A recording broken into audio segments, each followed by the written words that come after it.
नमस्कार, मैं सिरांधा आप सभी दर्शकों का अन्नदाता कार्यक्रम में स्वागत करती हूं। किसान हमारे देश के अन्नदाता हैं और वे ही हमारे देश के भाग्य विधाता हैं। ऐसे ही भारतीय किसानों को खेती बाड़ी से जुड़ी हुई बहुत सी नई लाभकारी जानकारियां देने के लिए हर रोज सुबह हम आपके साथ आते हैं। तो चलिए कार्यक्रम शुरू करने से पहले देखते हैं क्या है आज के अन्नदाता में। प्लम यानी आलू बुखारा की खेती से कमाई अच्छी आय। किसान कैसे लें अपने उत्पाद का अच्छा बाजार भाव।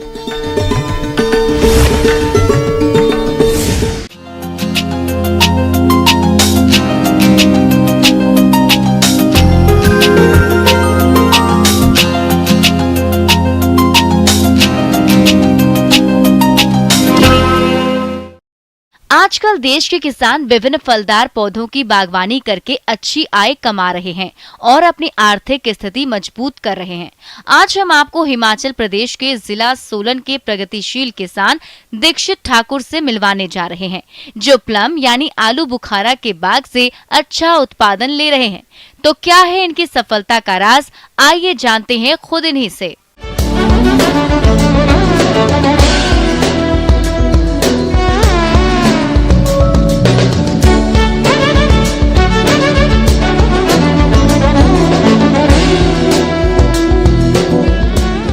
ये जो बगीचा आप देख रहे हैं, ये मैंने क्या पिताजी ने इसको तैयार किया, पिताजी और मैंने। तो ये 14 साल के हमारे जो है पौधे हो चुके हैं और ये सेंटा रोज़ा वैरायटी हमने लगाई थी इसमें। तो अब जो ये पूरी फ्रूटिंग पे जो है हमारे पौधे आ चुके हैं। प्लम यानी आलू बुखारा की खेती के लिए इन्होंने 150 पौधे लगाए और आज वे इन फल वृक्षों से कम खर्च में काफी अच्छा आय कमा रहे हैं, क्योंकि ये किसान जीरो बजट खेती करते हैं। जीरो बजट मतलब लागत कुछ भी नहीं लगाते, घर पर जो संसाधन है उन्हीं को काम में लेकर खेती करते हैं। और ये जो है मैंने जो बगीचा लगाया, मैंने कम से कम इसमें 150 प्लांट्स लगाया है प्लम का। और इसमें अब जो मेरे पौधे हैं वो लगभग ये है, इस साल जो मेरा 500 से 600 बॉक्सेस निकलने की इसमें उम्मीद है। और जो मैं रेट की बात करूँ तो जो प्लम का रेट है वो आपका चलता है साइज़ के अकॉर्डिंग और क्वालिटी के अकॉर्डिंग। तो साइज़ जो है इसमें आपका 4-5 ग्रेड्स होते हैं, 1x, 2x, 3x, 4x, 5x और 6x। लेकिन जो हमारा सोलन से प्लम चलता है वो 4x तक लास्ट जाता है और जो कुल्लू वाला है उसका साइज जाता है 5, 6, 7x। और जो एक लागत की बात करें, जो इन्वेस्टमेंट की बात करें, तो मैंने जो बगीचा तैयार किया है और मैं जो आगे फार्मर्स को बताना चाहूँगा वो ये है कि जीरो बजट फार्मिंग को अपनाया जाए। और ऑर्गेनिक जो फार्मिंग है उसमें आपका जो खर्चा है वो नाम मात्र भी नहीं है, 0% मैं कहूँगा कि जो इन्वेस्टमेंट है, सिर्फ जो आपका खर्चा आएगा वो आएगा जो पेंट का खर्चा है और जो प्रूनिंग आपने करवानी है। मेरा जो बगीचा है इसमें जो मेरी लागत है वो तो मैंने आपको बता दिया कि मैं जीरो बजट फार्मिंग की कर रहा हूँ, ताकि जो है हमारी जो कॉस्ट ऑफ कल्टीवेशन और जो कॉस्ट ऑफ प्रोडक्शन है वो लगभग जीरो के मुकाबले मैं कहूँगा कि ज़ीरो ही है। चलो थोड़ी बहुत आती है। और बाकी अब प्रोडक्शन की बात की जाए और मार्केट की बात की जाए तो लगभग जो एक प्लम का पौधा है वो 6 साल के अंदर, 7 साल के अंदर आपको सैंपल देना शुरू कर देता है और 7 साल के बाद से वो लगातार जो प्रोडक्शन है आपकी वो बढ़ती जाएगी। तो अभी जो अगर बात करें तो अभी मेरे पास जैसे 500 से 600 बॉक्सेस निकलेंगे, तो इसमें लगभग मेरा 2x है, 3x है, बस मैक्सिमम साइज़ मेरे पास 3x ही है इस बार, 4x नहीं है, क्योंकि पहले गर्मी बहुत ज़्यादा पड़ी जिस टाइम पे फ्रूट थोड़ा बड़ा हो गया था। अब जो लास्ट में है इस टाइम पे बारिशें लगातार हो रही है और ज़मीन में जो है उबाल इतना नहीं है और साइज़ जो है वो इतना नहीं बन पाया। तो मेरे पास जो है वो 2x और 3x जो है प्लम का है। और इसकी जो मार्केट है आजकल वो चल रही है 2x 160 से लेके 180 तक है, जो बढ़िया साफ माल है। और जो 3x है वो हमारा 300 से 350 के लगभग में बिक रहा है। तो यही कहना चाहूँगा कि लगभग 600 बॉक्सेस आप लगाओ। यदि आपको एक एवरेजन रखा जाए कि अगर आप उसमें सिर्फ ये रखेंगे 120 रुपये बॉक्स की एवरेज भी लगाए खर्चा काट के, क्योंकि 20 रुपीज़ का बॉक्स भी पड़ता है, 25 रुपीज़ कैरेज है डेली का, 5 रुपीज़ लेबर भी पड़ती है। तो सारा खर्चा काट के अगर आपको 120 रुपये के लगभग बॉक्स बच जाए तो आप मल्टीप्लाई कर सकते हैं 600 से, तो इतने के लगभग जो है प्रॉफिट आपको हो जाएगा। किसान भाइयों, इन्होंने करीब 14 वर्ष पहले ये बाग लगाया था, जो पिछले कई सालों से इन्हें फल दे रहा है और इस बार प्लम की बम्पर पैदावार हुई है। करीब 600 बॉक्स वे इस बार अपने बगीचे से प्राप्त कर लिए हैं और मंडी में उन्हें 2x का दाम 160 से लेकर 180 रुपए प्रति बॉक्स, जबकि 3x का मंडी में 300 रुपए से लेकर 350 प्रति बॉक्स मिला।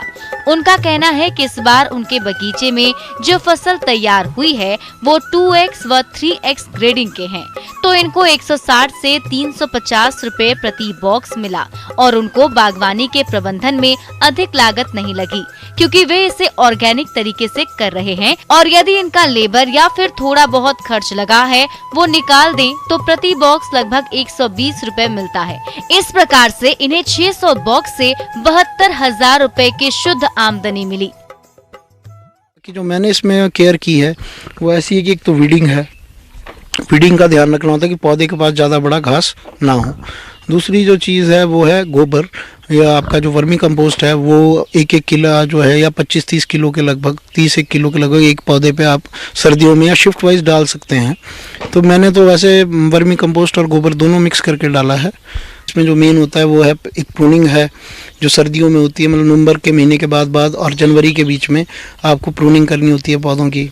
उसमें तौलिए बनाने होते हैं, साथ में आपको चूना करना होता है ताकि उसमें जो है कैंकर वगैरह है और जो स्टेम रॉट वगैरह होता है और जो दीमक लगती है, तो उसके लिए आपको ये सब करना पड़ता है। और मैंने जो ये बगीचा तैयार किया टोटली ऑर्गेनिक है, इसमें हमने कोई भी खाद का इस्तेमाल नहीं किया है, ना ही मैंने इसमें कोई केमिकल फर्टिलाइजर्स डाले हैं। तो टोटली मेरा ऑर्गेनिक फार्मिंग की और जो है सुझाव है किसानों के लिए। और जो आप देख रहे हैं आपके सामने बगीचा है तो इसमें ये सारा ही ऑर्गेनिकली तैयार किया गया है। ये किसान शुरुआत में बगीचे के बीच में अन्य फसलों को भी लेते हैं, जिससे इन्हें फलों के अलावा अतिरिक्त आय भी मिल जाती है। तो मैं ये कहना चाहूँगा सभी किसान भाइयों से कि यदि वो पलम की खेती करते हैं या पलम का बगीचा तैयार करते हैं तो इसके साथ में वो कुछ सालों तक इंटरक्रॉपिंग भी कर सकते हैं जब तक कि पौधे छोटे रहते हैं। और उसके बाद जो है जब पलम पूरी फ्रूटिंग पे आ जाएगा तो फिर उसके बाद वो इसी पे ही काम आगे कर सकते हैं मार्केट में। साथ में प्रोसेसिंग के जो प्रोडक्ट्स आ रहे हैं प्लम के, प्लम वाइन है, प्लम का जैम आता है, प्लम का जूस आता है और लोग ऐसे भी खाते हैं इसको। तो इस वजह से जो है इसकी मार्केट इतनी ज़्यादा बढ़ चुकी है और इसकी शेल्फ लाइफ भी ज़्यादा है। अगर खुमानी के मुकाबले से देखा जाए तो पलम का सीज़न हमारा 30 दिन के लगभग ये चलता है लंबा। खुमानी हमारा 8 से 10 दिन में ख़त्म हो जाता है। अगर बारिश हो जाए तो वो सारी नीचे आ जाती है कलन आने के बाद। तो पलम की जो शेल्फ लाइफ है वो भी ज़्यादा है। किसान भाइयों, अभी तक आपने खेती से जुड़ी हुई कुछ उपयोगी जानकारियां देखी। अब लेते हैं एक छोटा सा ब्रेक, जल्द ही लौटेंगे और कार्यक्रम में आगे भी हैं खेतीबाड़ी से जुड़ी हुई महत्वपूर्ण जानकारियां। आप बने रहिए हमारे साथ।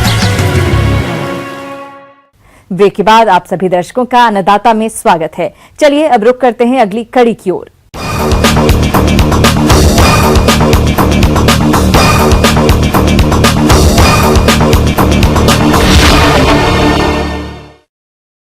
किसान कड़ी मेहनत करके विभिन्न फसलों की खेती करते हैं, लेकिन कई बार किसान को अपनी उपज का अच्छा बाजार भाव नहीं मिल पाता है और किसानों को नुकसान भी उठाना पड़ता है। तो किसान भाइयों, आपको अपनी उपज का अच्छा बाजार भाव मिले, इसके लिए आप उपज को मंडी में बेचते समय कौन कौन से कार्यों को करें, इस बारे में जानकारी दे रहे हैं कार्यक्रम समन्वयक डॉक्टर SK शर्मा।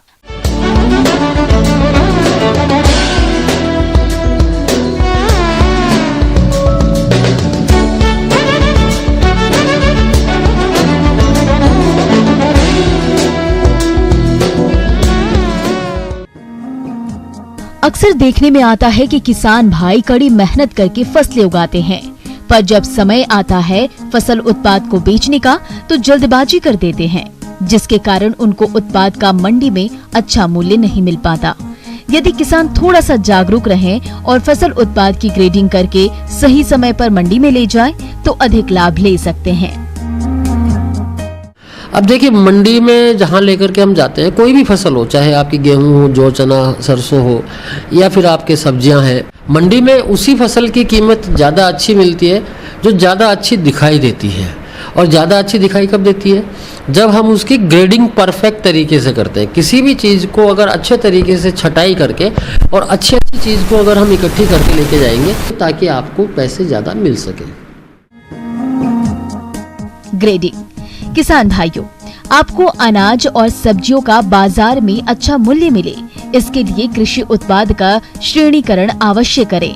श्रेणीकरण में पहले कटे, फटे, टूटे दानों और सब्जियों एवं कंकड़ पत्थर इत्यादि को निकाल दें। इसके बाद दानों, सब्जियों की सफाई करें, फिर ग्रेडिंग करना शुरू करें, जिसमें कृषि उत्पाद के आकार प्रकार के आधार पर बड़े दानों, सब्जियों को प्रथम श्रेणी में रखें, मध्यम आकार के दानों, सब्जियों को दूसरी श्रेणी में रखें और छोटे आकार को तीसरी श्रेणी में रखते हुए ग्रेडिंग करें। मैं आपको एक बार बताना चाहूँगा कि ग्रेडिंग की वजह से एक तो मार्केटिंग में सुविधा होती है, क्योंकि आजकल आम उपभोक्ता जो है वो पूरी तरह जागरूक है, उसे हर चीज़ की ग्रेड का पता है, स्टैंडर्ड का पता है, कितने स्टैंडर्ड्स के हैं, तो उसी के हिसाब से वो पैसा देता है। तो एक तो आपको इससे मार्केटिंग की एक सुविधा अच्छी मिल जाती है, आपको आसानी से आपका माल बिक जाएगा और आपको पैसा अच्छा मिल जाएगा। ग्रेडिंग उत्पाद के लिए बाजार का विस्तार भी करता है। अगर ग्रेडिंग है और बाजार नहीं भी है लेकिन अच्छी चीज़ की क्वालिटी है तो आदमी तुरंत वहाँ जाएगा कि हाँ यार इसके पास माल अच्छा मिल रहा है। यानी एक तरीके से बाजार को बढ़ाने का भी काम आप एक अच्छी ग्रेडिंग करके कर सकते हैं। साथ ही साथ ग्रेडिंग जो है विज्ञापन, भंडारण, घाटे और व्यक्तिगत निरीक्षण आदि की लागत को भी कम करता है, क्योंकि आप अगर रोक करके रखोगे, स्टोरेज रखोगे, आपको उसे 4-6 महीने संभाल के रखना पड़ेगा, उसका खर्चा जो आएगा, बिजली भी है और भी बहुत सी चीज़ें हैं, लेबर भी उसमें लगती है, तो वो सारी चीज़ें भी आपकी कम होगी अगर प्रॉपर ग्रेडिंग करके और हम मार्केट में तुरंत उस चीज़ को भिजवा देते हैं। तो अगर आप ग्रेडिंग करके इसकी भंडारण कर रहे हैं, स्टोरेज कर रहे हैं, तो भी निश्चित रूप से आपकी चीज़ की क्वालिटी इंप्रूव होगी और आगे भविष्य में आपको 2 पैसे उससे ज़्यादा मिल सकते हैं। तो कहने का मतलब ये है कि किसी भी प्रकार का अनाज है, सब्जी है, आप उसकी ग्रेडिंग अलग अलग 3 स्तरों में हम ग्रेडिंग कर सकते हैं। एक एकदम परफेक्ट जो है मार्केटिंग के हिसाब से, उसको अलग छांट लीजिए। एक थोड़ा हल्का जिसके अंदर कुछ कमियां रह जाती हैं, अगर विशेषकर हम सब्जियों की बात करें तो हल्के हल्के दाग वाले जैसे टमाटर है या मिर्च है, तो उनको एक अलग मंडी के हिसाब से कि भाई ठीक है ये माल इतना हमारा है तो उसकी थोड़ी रेट, लेकिन अगर हमने मिक्स कर दिया तो सारे के सारे माल की कीमत एक जैसी लगेगी। वहीं आपने अलग अलग कर दिया तो जो सबसे बेस्ट क्वालिटी है उसका आपको बहुत अच्छा पैसा मिलेगा, जो थोड़ी कम है उसका थोड़ा कम मिलेगा और जो ख़राब वाली क्वालिटी है उसका भी कुछ ना कुछ तो आपको मिलेगा ही मिलेगा। तो मार्केट जाने से पहले निश्चित रूप से अपने उत्पादन का ग्रेडिंग करें और ग्रेडिंग करके ही मंडी तक आप पहुँचे ताकि आपको पैसे ज़्यादा मिल सकें।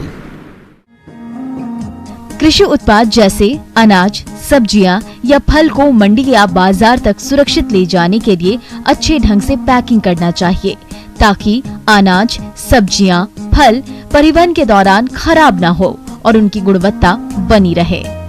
किसान भाई अपने उत्पाद को बाजार में ले जाने से पहले मंडी भाव की जानकारी अवश्य लें। इसके बाद विक्रय के लिए अपने कृषि उत्पाद ले जाएं।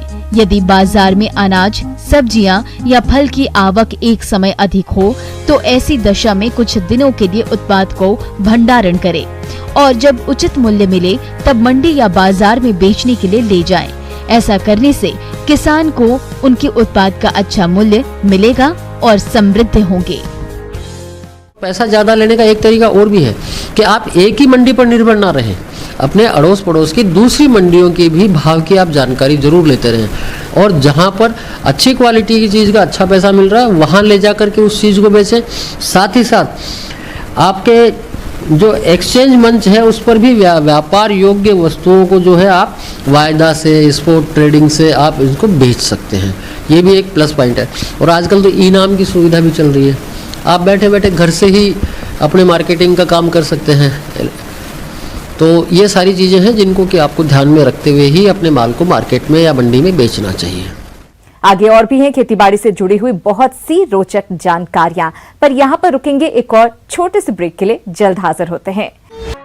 ब्रेक के बाद एक बार फिर से आप सभी दर्शकों का अन्नदाता कार्यक्रम में स्वागत है। बढ़ते हैं अगली प्रस्तुति की ओर।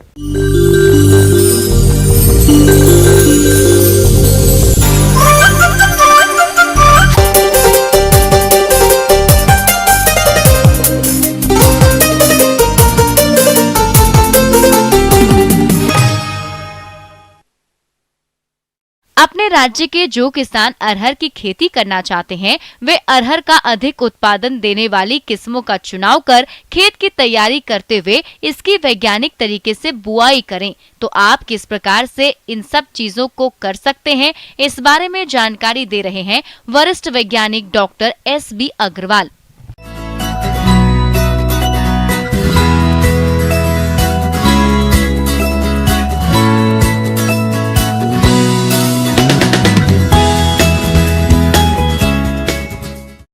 इस खरीफ मौसम की दलहनी फसलों में अरहर, जिसको तुअर भी कहते हैं, और ये दाल के रूप में उगाई जाने वाली सबसे महत्वपूर्ण फसल है, जिसका हमें भरपूर उत्पादन लेने के लिए हमारे किसान भाइयों को ऐसी तकनीकी अपनाना होगी जिससे लागत कम हो और उत्पादन में वृद्धि हो, जिससे किसान अपने आप में समृद्ध बन सके।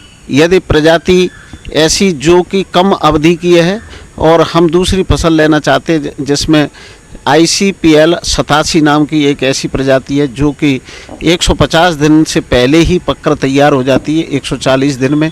दूसरी ऐसी भी प्रजाति है जो कि TJT 501, ये प्रजाति भी 150 से 160 दिन में पककर तैयार हो जाती है। इस प्रजाति का अगर हम चयन करते हैं तो भी हम कम समय में पकने वाली गेहूं की प्रजाति रबी के मौसम में लगा सकते हैं। तीसरी बात यह है कि अगर लंबी अवधि की प्रजाति लगाना है, जो सिंगल फसल लेना है, तो इसमें एक जो प्रजाति है जिसका नाम है ICPL 87-119 और ये आशा के नाम से बाजार में उपलब्ध है। इस प्रजाति का भी हम बोनी कर सकते हैं। किसान भाइयों, विश्व स्तर पर अरहर उत्पादन में भारत का 90% योगदान है। तो आज हम बात कर रहे हैं अरहर के उत्पादन की उन्नत तकनीक के विषय में। तो सबसे पहली बात आती है भूमि के चुनाव की। तो इसके लिए हल्की दोमट अथवा मध्यम भारी प्रचुर स्फुर वाली भूमि जिसमें जल निकास की समुचित व्यवस्था हो उपयुक्त रहती है। अब बात करते हैं भूमि की तैयारी की। रेज्ड बेड में बीज से तभी बोनी हो सकती है जब आपने अच्छी तरीके से खेत की तैयारी कर ली हो। बीज जहां बोनी कर रहे हैं वहां पर खाद की मात्रा भी हम डालें। इसमें आवश्यक है कि आप नाइट्रोजन की शुरू की आवश्यकता की पूर्ति के लिए 20 किलो नाइट्रोजन प्रति हेक्टेयर डालते हैं। आप 8 किलो नाइट्रोजन प्रति एकड़ के हिसाब से इसमें उपयोग कर सकते हैं। इसका सबसे अच्छा कॉम्बिनेशन DAP है, जिसमें 1 बोरी DAP यदि आप डालते हैं तो ये 1 बोरी DAP से आपको 9 किलोग्राम नाइट्रोजन और 23 किलोग्राम फास्फोरस की मात्रा प्राप्त हो जाती है और ये बहुत अच्छा कॉम्बिनेशन है जिसकी बोनी हम इसके साथ में कर सकते हैं। 10 से 12 किलोग्राम पोटास की आवश्यकता होती है। जहाँ पर सल्फर की कमी है तो हमें सल्फर भी इसमें प्रति एकड़ के हिसाब से 10 किलो से 12 किलोग्राम डालना पर्याप्त होता है। पर बोनी के लिए ध्यान रखें कि यदि हमें सामान्य तौर से जहाँ कहीं खेत सीडल से बोनी करना है तब 8 से 10 किलोग्राम प्रति किलो एकड़ के हिसाब से बीज की आवश्यकता होती है। ये दोनों ही विधि में पर्याप्त होती है। इससे ज़्यादा बोनी करने से पौधे की संख्या तो बढ़ जाती है परंतु उनकी मोटाई और उनकी बढ़वार अच्छी नहीं होती है। बीमारी का प्रकोप न हो इसके लिए हम एक बीटावैक्स नाम की दवा बाज़ार में उपलब्ध है जिसमें कार्बोक्सिन और थायरम दोनों दवाएं मिश्रित हैं। इसकी 2 ग्राम दवा प्रति किलो बीज के हिसाब से उपचार करना है। एवं फफूंदनाशक के बाद राइजोबियम कल्चर 4.10 ग्राम प्रति किलो की दर से बीजों को उपचारित करें, जिससे पौधों की बढ़वार अच्छी होगी। हमने जैसा अभी बताया कि सीड ड्रिल से बोनी कर सकते हैं या रेज्ड बेड से बोनी कर सकते हैं। रेज्ड बेड की बोनी में हमने ऐसा देखा है कि 75 सेंटीमीटर तक की दूरी पर यह बोनी हो सकती है। 60 से 75, 2 फुट से 2.5 फुट तक की चौड़ाई होती है और पौधे से पौधे की दूरी 15 से 20 सेंटीमीटर भी रहे तो पर्याप्त होती है। परंतु सीड ड्रिल में 30 सेंटीमीटर से ज़्यादा बोनी नहीं हो पाती है चूँकि उसके अंदर स्पेस कम है तो पौधों की संख्या ज़्यादा होती है और ये सेट करना हमें आवश्यक होता है सीड ड्रिल का। तो ये अपने अनुसार आवश्यकता से जहाँ हमें ज़रूरत है उतनी दूरी अपन ये स्थापित कर सकते हैं। पर विशेष तौर से ध्यान रखने की बात है कि दूरी आपने कितनी भी रखी हो, पौधों की संख्या एक निश्चित होना चाहिए, चाहे वो सीड ड्रिल से बोनी करें या रेज्ड बेड में बोनी करें। किसान भाइयों, कृषि के जोखिमों को कम करने हेतु आप अरहर के साथ अंतर्वर्ती फसल रूप सोयाबीन की अरहर गन्ना, उरहर उर्द, अरहर मूंग, अरहर लोबिया लगा सकते हैं, जो अरहर की उत्पादकता को प्रभावित किए बिना इन फसलों से 4 से 7 क्विंटल प्रति हेक्टेयर अतिरिक्त उपज ले सकते हैं।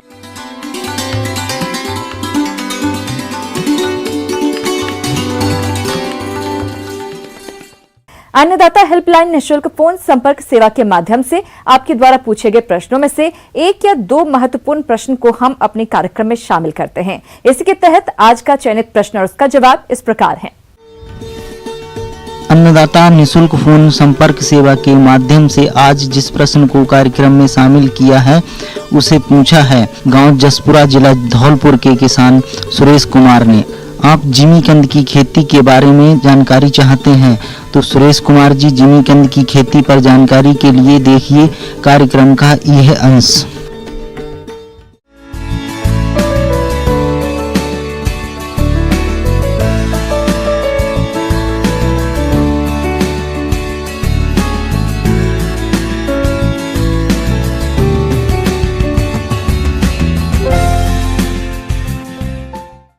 किसान भाई जो ओल की खेती करना चाहते हैं, हम सभी जानते हैं कि ओल एक नकदी फसल है और ऐसे समय में अगर ओल की खेती की जाए तो किसान को अधिक लाभ होगा।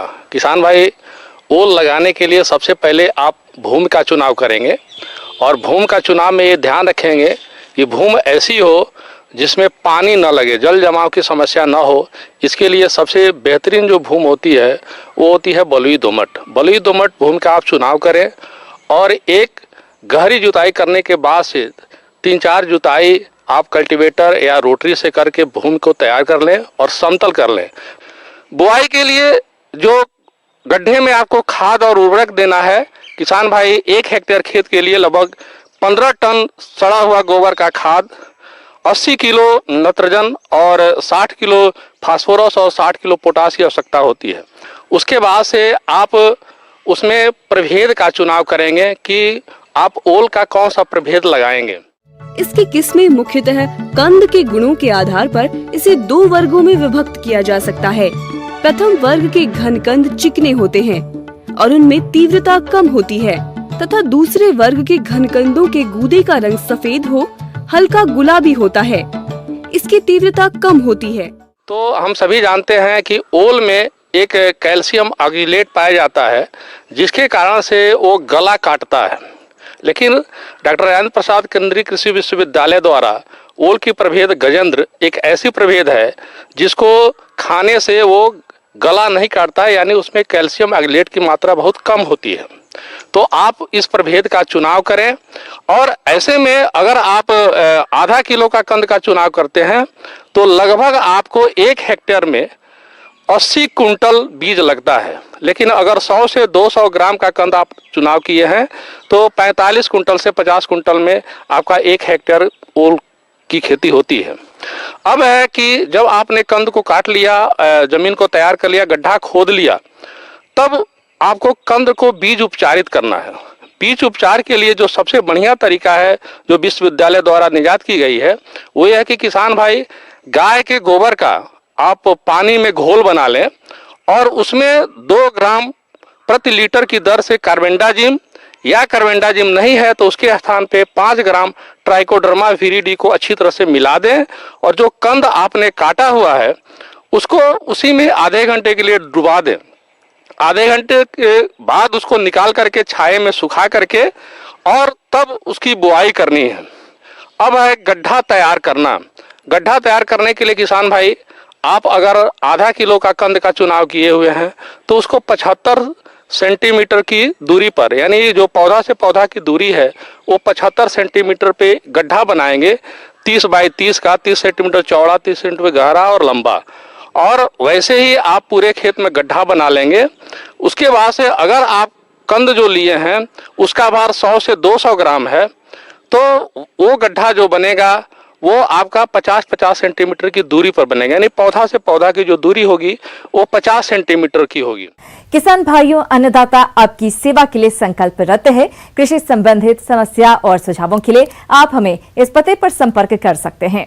प्रोड्यूसर अन्नदाता, news 18 Rajasthan, Ramoji film city, Hyderabad 501512। साथ ही आप हमें ईमेल भी कर सकते हैं। हमारा ईमेल है p18अन्नदाता-राजस्थान@nw18.com। इसके अतिरिक्त आप हमें निःशुल्क हेल्पलाइन नंबर 18004192-155 पर सोमवार से शनिवार सुबह 10 बजे से शाम 4 बजे के बीच संपर्क कर सकते हैं। किसान भाइयों, अब समय हो रहा है आपसे विदा लेने का, तो हमारी पूरी अन्नदाता टीम को दीजिए इजाजत। कल फिर आपसे मुलाकात होगी कृषि संबंधित कुछ और महत्वपूर्ण जानकारियों के साथ। नमस्कार।